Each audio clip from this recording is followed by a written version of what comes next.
Bismillahirrahmanirrahim. Assalamualaikum warahmatullahi wabarakatuh. Salam sehat, berkah, dan bahagia selalu. Semangat buat generasi muda, semangat buat generasi tua, semangat buat Indonesiaku. Baik, sahabat catatan inspirasi dan motivasi hidup dimanapun Anda berada, dikutip dari kompas.com, perusahaan keuangan Amerika Serikat Bloomberg melakukan survei terhadap sejumlah negara yang dinilai berpotensi mengalami resesi. Dalam daftar tersebut, potensi Indonesia masuk krisis sebanyak 3%. Dalam survei tersebut menyebutkan Sri Lanka menempati posisi pertama negara berpotensi resesi dengan persentase 85%. New Zealand 33%, Korea Selatan dan Jepang 25%. Kemudian diikuti Cina, Hong Kong, Australia, Taiwan dan Pakistan 20%, Malaysia 13%, Vietnam dan Thailand 10%.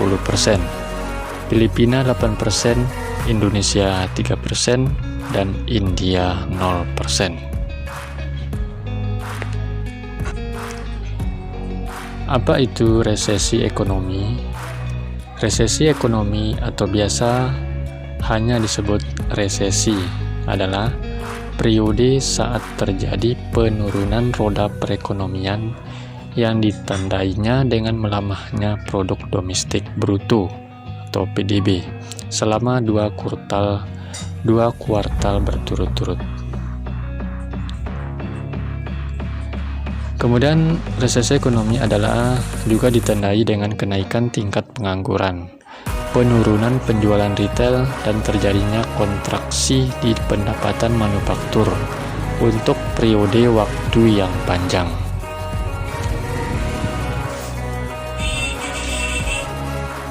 Resesi Indonesia pernah terjadi di tahun 1998. Dengan kata lain, resesi ekonomi adalah pelambatan atau kontraksi besar dalam kegiatan ekonomi.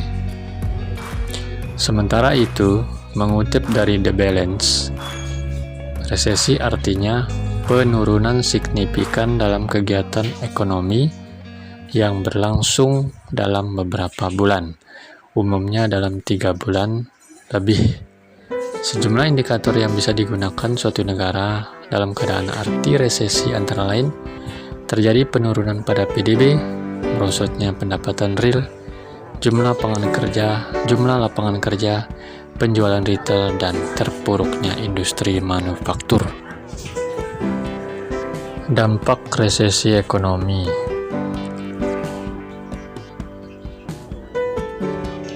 Mengutip keterangan National Bureau of Economic Research (NBER), secara umum, apa itu resesi terjadi ketika negara masuk dalam periode jatuhnya aktivitas ekonomi tersebar di seluruh sektor ekonomi dan sudah berlangsung selama lebih dari beberapa bulan, umumnya lebih dari 3 bulan. Dampak ekonomi saat terjadi resesi adalah sangat terasa dan efeknya bersifat domino pada kegiatan ekonomi. Contohnya, ketika investasi anjlok saat resesi, secara otomatis akan menghilangkan sejumlah lapangan pekerjaan yang membuat angka PHK naik signifikan. Produksi atas barang dan jasa juga merosot sehingga menurunkan PDB nasional. Jika tak segera diatasi, efek domino resesi akan menyebar ke berbagai sektor, seperti macetnya kredit perbankan hingga inflasi yang sulit dikendalikan. Atau juga sebaliknya terjadi deflasi. Lalu, neraca perdagangan yang minus dan berimbas langsung pada cadangan devisa, Dalam kondisi realnya, banyak orang kehilangan rumah karena tak sanggup membayar cicilan. Daya beli melemah, lalu banyak bisnis terpaksa harus gulung tikar.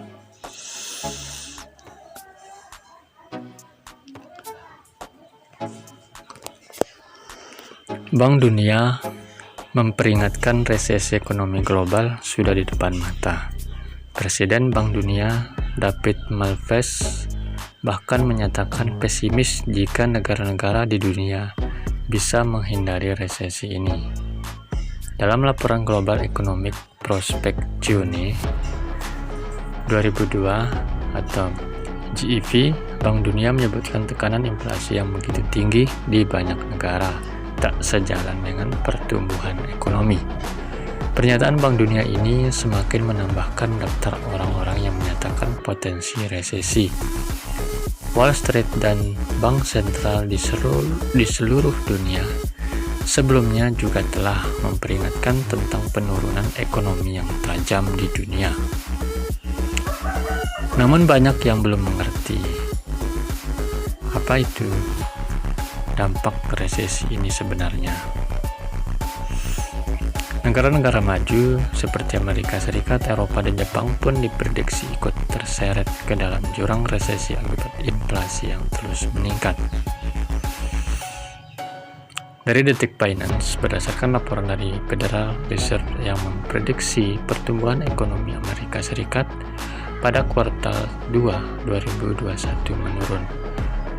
Pelacak kursus domestik produk GNV Novit Atlanta menunjukkan pertumbuhan ekonomi Amerika Serikat pada kuartal 2 hanya 0,9%, sementara pada kuartal sebelumnya ekonomi Amerika Serikat hanya tumbuh 1,5%. Ancaman resesi itu ditandai dengan keadaan Amerika Serikat yang kewalahan menghadapi tantangan ekonomi pasca pandemi dan perang di Ukraina. Bank sentral terburu-buru menaikkan suku bunga untuk menekan inflasi yang sebagian didorong oleh dampak perang Ukraina dan pandemi COVID-19. Salah satunya adalah Bank Sentral Amerika Serikat, The Fed, yang baru-baru ini menaikkan suku bunga acuannya sebesar 0,75%. Selain itu, menurut laporan, hampir semua jenis komoditas di Amerika mengalami kenaikan harga. Bagaimana dengan Indonesia? Apakah Indonesia juga terancam gelombang resesi ekonomi global? Menteri Keuangan Sri Mulyani mengungkap Indonesia masih dibayangi ancaman resesi. Namun, berdasarkan survei yang dilakukan oleh Bloomberg, risiko resesi yang akan dihadapi Indonesia terbilang rendah, hanya 3%. Survei dari Bloomberg, ada negara yang risiko resesi bisa mencapai di atas 70%. Nah, tadi ditanyakan Indonesia ada di ujung bawah, tapi tetap ditanyain Indonesia relatif dalam situasi yang tadi disebutkan risikonya 3%. Meski begitu, Sri Mulyani mengatakan pemerintah tetap waspada dengan potensi resesi itu. Ibaratkan negara lainnya, potensi untuk mengalami resesi jauh di atas 70%. Ini tidak berarti kita terlena. Kita tetap waspada, namun pesannya adalah kita tetap akan menggunakan semua instrumen kebijakan kita. Apakah itu fiscal policy, monetary policy, di OJK, di financial sector, dan juga regulasi yang lain untuk memonitor itu, terutama regulasi exposure dari korporasi Indonesia. Jelas Menteri Keuangan. Pertumbuhan ekonomi Indonesia saat ini masih cukup positif, sehingga ia yakin Indonesia masih bisa bertahan. Ia pun membandingkan dengan kondisi krisis keuangan 2008. Artinya, harus belajar dari krisis global 2008-2009. Sektor korporasi financial APBN, moneter, semuanya mencoba memperkuat diri sendiri pada saat hadapi resiko sekarang ini. Kita dalam situasi daya tahan masih lebih baik, makanya disebut rating lebih kecil. Apa yang harus dipersiapkan untuk meminimalisir dampak resesi? Berikut ini tipsnya seperti dikutip dari laman ojk.go.id. Yang pertama, siapkan dana darurat. Pastikan 20% dari dana untuk investasi dialokasikan untuk dana darurat yang disimpan pada instrumen yang sangat liquid dan disiplin mempersiapkannya. Semakin besar proporsi, maka akan semakin siap kalian dalam memenuhi kebutuhan di tengah kondisi resesi. Dana darurat ini penting karena bisa saja kamu kehilangan pekerjaan karena perusahaan tempat bekerja tutup atau bangkrut karena resesi. Yang kedua, kurangi beban keluarga. Mulailah untuk mengurangi dan tidak menambah beban pengeluaran seperti hutang. Jika memungkinkan, segera lunasi. Jangan anggap enteng utang meskipun hanya dari kartu kredit, karena kamu tidak akan tahu kondisi keluargamu ketika resesi ekonomi menerpa. Yang ketiga, lihat portofolio investasimu. Jika kondisi pasar global sudah mulai menurun, maka segeralah atur ulang portofolio investasimu ke dalam bentuk yang lebih aman seperti emas. Baik emas mulia ataupun emas perhiasan. Yang keempat, hidup sederhana. Hiduplah dengan sewajarnya, tetap lakukan konsumsi seperti biasa karena ini bisa membantu ekonomi tetap tumbuh. Karena konsumsi masyarakat berperan besar pada pertumbuhan ekonomi kita. Kamu juga perlu tetap menyisihkan uang untuk tabungan dan investasi meskipun tetap mendahulukan kebutuhan. Kurangi pembelian sesuatu yang sebetulnya tidak terlalu diperlukan, apalagi sifatnya hanya kesenangan jangka pendek. Yang kelima, ikuti perkembangan ekonomi.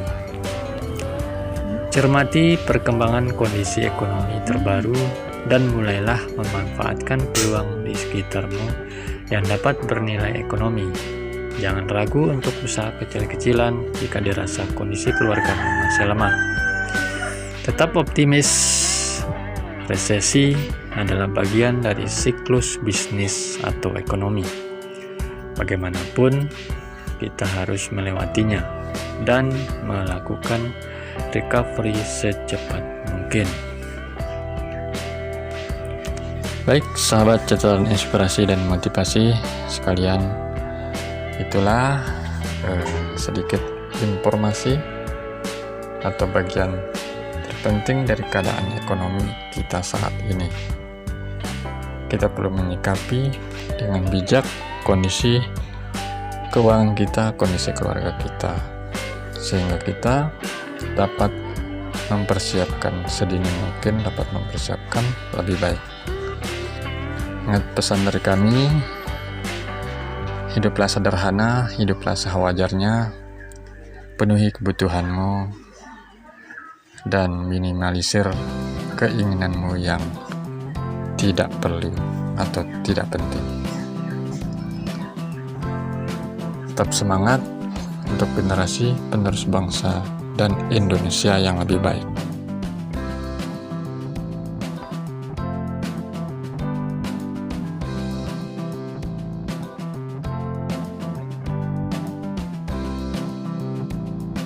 Sahabat sekalian, jangan lupa dukung selalu channel kami, catatan inspirasi dan motivasi hidup. Jangan lupa like, komen, share ke sosial media kalian, ke teman-teman kalian jika ini bermanfaat. Dan jangan lupa subscribe. Subscribe itu gratis dan niatkan sebagai amal ibadah untuk kita semua. Kami akhiri. Wassalamualaikum warahmatullahi wabarakatuh.